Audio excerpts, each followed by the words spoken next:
என்ன பார்த்தா ஒரு பெரிய பணக்காரனை காட்டுறாங்க. அவன் என்ன பண்ணான்னா ரோட்லயே வந்து அவன் பொண்டாட்டிய துரத்தி துரத்தி அடிச்சுக்கிட்டு இருக்கான். கேவலம் பொம்பளை நீ ஏன் சொல் பேச்சை கேட்க மாட்டியா? என்னை விட்டே நீ ஓடலாம் அப்படின்னு நினைக்கிறியா? என்னை விட்டு நீ போகணும் அப்படின்னா அதுக்கு நீ செத்து தாண்டி போகணும் அப்படின்னு சொல்லிட்டு இருக்கான். அப்பதான் நம்ம ஹீரோயினோட என்ட்ரி. நம்ம ஹீரோயின் வேற யாரும் இல்லை, இவ ஒரு பெரிய ராங்கி ரங்கம்மா. நீங்க இந்த ஸ்ட்ராங் உமன் நாடகம் பார்த்துருக்கீங்களா? அந்த மாதிரி தான் நம்ம ஹீரோயினுக்குமே ஒரு சூப்பர் பவர் இருக்கு. அது மட்டும் இல்லாம அந்த சூப்பர் பவரை கண்ட்ரோலே பண்ண முடியறது இல்லைன்னு சொல்லிட்டு இவ வந்து பாக்ஸிங் வேற போய் அந்த சூப்பர் பவரை கண்ட்ரோல் பண்ணிட்டு இருக்கா.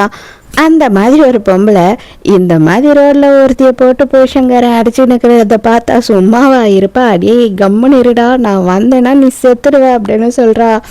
அந்த அடி வாங்குற பொம்பளையும் ஹீரோயின் குரல் கொடுத்ததை பார்த்த உடனே யாரோ ஒருத்தவங்க காப்பாத்தினா போதும் அப்படின்னு சொல்லிட்டு வேக வேகமா ஓடி வரா.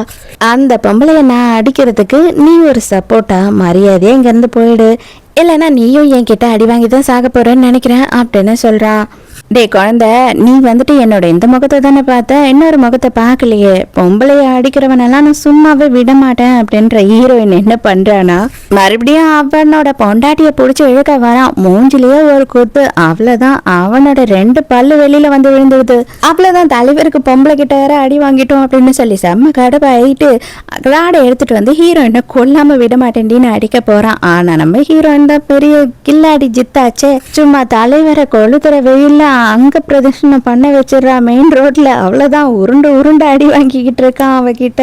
இத பாரு, ஆம்பளைய அடிக்கிறது பெரிய தப்பு. அது மட்டும் இல்லாம உனக்கு யாருன்னே தெரியாத ஆம்பளை இன்னொருத்தையோட புருஷங்காரன், அவன் மேல கை வைக்கிறதுலாம் மகா தப்பு. தயவு செஞ்சு என்னை விட்டுடு அப்படின்னு கெஞ்சி கேட்கறத கூட வித்தியாசமா கெஞ்சி கேட்கறான்.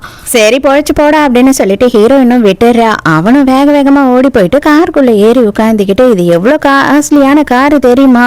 இந்த காரை உன்னால உடைக்க கூட முடியாது, ஒண்ணுமே பண்ண முடியாது. இப்ப அடிடி பார்க்கலாம், இதுதான் பணத்தோட பெருமை, பணத்தோட புகழ் அப்படின்னு சொல்லிட்டு சீனெல்லாம் போட்டுக்கிட்டு இருக்கான்.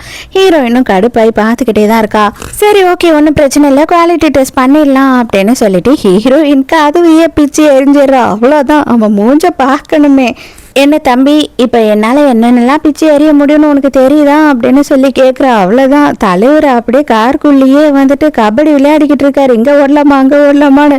ஐயோ தெய்வமே, என்ன மன்னிச்சிரு, தயவு செஞ்சு மன்னிச்சிரு. இதுக்கப்புறம் நான் கண்டிப்பாக இந்த பக்கமே வரமாட்டேன். அவள் என் பொண்டாட்டியே கிடையாது, அவளை இனிமேல் நான் என் அக்காவா கூட ஏற்றுக்கிறேன் அப்படின்னு சொல்கிறான். சின்ன வயசில் ராட்னாலாம் சுற்றி இருக்கியா? ராட்னா சுத்தினா எப்படி இருக்கும்னு பாக்குறியா அப்படின்னு சொல்லிட்டு ஹீரோயின் வந்துட்டு காரை தூக்கி சுத்திடுறா. இனி எந்த பொம்பளை இல்ல, எந்த பொம்பளை கிட்டயும் நீ பிரச்சனையே பண்ணக்கூடாதுரா அப்படின்னு சொல்லிட்டு காரை தூக்கி கடாசுறா. அவ்வளவுதான்.